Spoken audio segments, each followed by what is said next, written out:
नमस्कार साथीहरु, टेक्निकल सुनिलमा धेरै स्वागत छ। साथीहरु सन्चै हुनुहुन्छ होला भनेर आशा गरेको छु। आजको भिडियोमा म बताउन गइरहेको छु कि हाम्रो युट्युब च्यानलमा आएको कपिराइट स्ट्राइक 90 दिन पूरा भए पनि हटेन भने के गर्ने अनि हटाउन कस्तो प्रोसेस गर्ने भन्ने बारे हुनेछ। साथीहरु, हाम्रो च्यानलमा कपिराइट स्ट्राइक आयो भने 3 महिना अथवा 90 दिनसम्म मात्र बस्नेछ। साथीहरु, 90 दिनसम्म मात्र बस्नेछ, त्यसपछि अटोमेटिक हट्नेछ भनेर युट्युबको टर्म एन्ड कन्डिसनमा लेखेको हुन्छ। तर कुनै च्यानलमा अथवा कुनै कन्डिसनमा अटोमेटिक हट्ने छैन। साथीहरु, हटाउनको लागि हामीले युट्युबलाई मेल गर्नुपर्छ। साथीहरु, मेल गरेको लगभग 2-3 घण्टापछि युट्युबले आफै हटाउनेछ। साथीहरु, एउटा कुरा जानकारी गराउँदै छु कि साथीहरु, हाम्रो च्यानलमा जब एक कपिराइट स्ट्राइक आउँछ त्यसको एक्सपायर अवधि 3 महिना हुन्छ।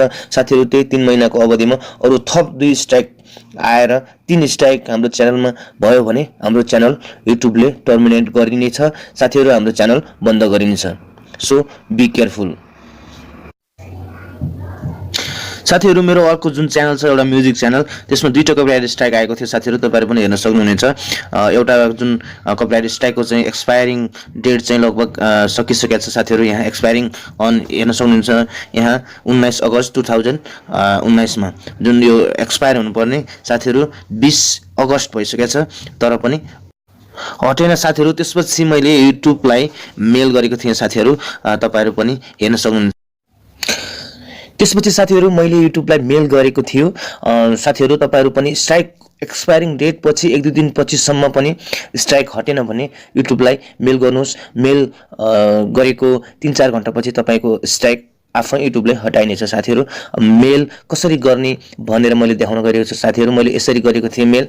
तपाईहरु पनि यही किसिमले मेल गर्नुहोस्। साथीहरु, हेर्नु साथीहरु, यहाँ यसमा हेर्नुस्, जुन मेलको सब्जेक्टमा यसरी लेख्नुस् कि copyright strike not expire automatically after 3 month.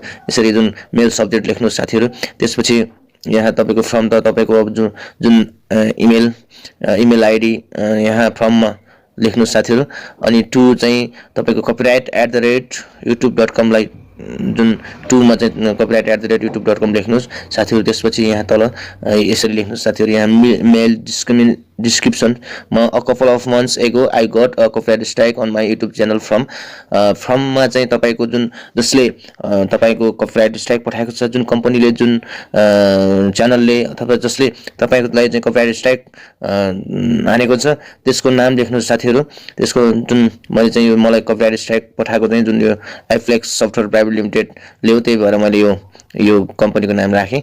तपाईहरु आफ्नो जुन जसले पठायो त्यसको नाम लेख्नुस्। Admit it was completely my fault and it has been almost 3 months now, but copyright strike still has not expired. लेख्नुस्। साथीहरु, however the copyright strike expiration date was तपाईको जुन एक्सपायरिङ डेट चाहिँ तपाईको एक्सपायरिङ डेट यहाँ लेख्नुस्। मेरो जुन 2019 अगस्त 19 मा हो, त्यही भएर मैले यो लेखेँ। तपाईहरु आफ्नो एक्सपायरिङ डेट लेख्नुस्। त्यसपछि which has been already done copyright strike image also attached here, request you to remove copyright strike from my YouTube channel। यहाँ तल तपाईले भिडियोको लिंक, त्यो जुन भिडियोमा स्ट्राइक हानेको छ, भिडियोले गर्दा स्ट्राइक हान्छ, भिडियोको लिंक हाल्नुस्। त्यसपछि आफ्नो च्यानलको जुन च्यानलको चाहिँ लिंक यहाँ राखिदिनुस्। साथीहरु, त्यसपछि सेन्ड गरिदिनुस्। सेन्ड गरिसकेपछि साथीहरु, लगभग 2-3 घण्टापछि तपाईको कपिराइट स्ट्राइक युट्युबले आफै, यदि तपाईको जुन एक्सपायरिङ डेट नागिसकेको छ भने तपाईको कपिराइट स्ट्राइक युट्युबले आफै हटाउनेछ। साथीहरु, मेल गरिसकेपछि साथीहरु, मेरो जुन कपिराइट स्ट्राइक, एउटा कपिराइट स्ट्राइक हटेको छ। साथीहरु, मेरो 2टा कपिराइट स्ट्राइक थियो। एउटा जुन अब अझै एउटा छ, यसको जुन एक्सपायरिङ डेट अझै टाइम छ, लगभग 1 महिना जति होला। 2टा थियो कपिराइट स्ट्राइक, एउटा हटिसकेको छ। साथीहरु, त्यही मेल गरेर एक्सपायरिङ डेट ओभर भइसकेपछि, मैले मेल गरिसकेपछि जुन मेरो कपिराइट स्ट्राइक युट्युबले आफैले हटाइदिएको छ। साथीहरु, तपाईहरु पनि हेर्न सक्नुहुन्छ। यहाँ अब एउटा कपिराइट स्ट्राइक मात्रै छ, यसको एक्सपायरिङ डेट बाँकी नै छ। साथीहरु,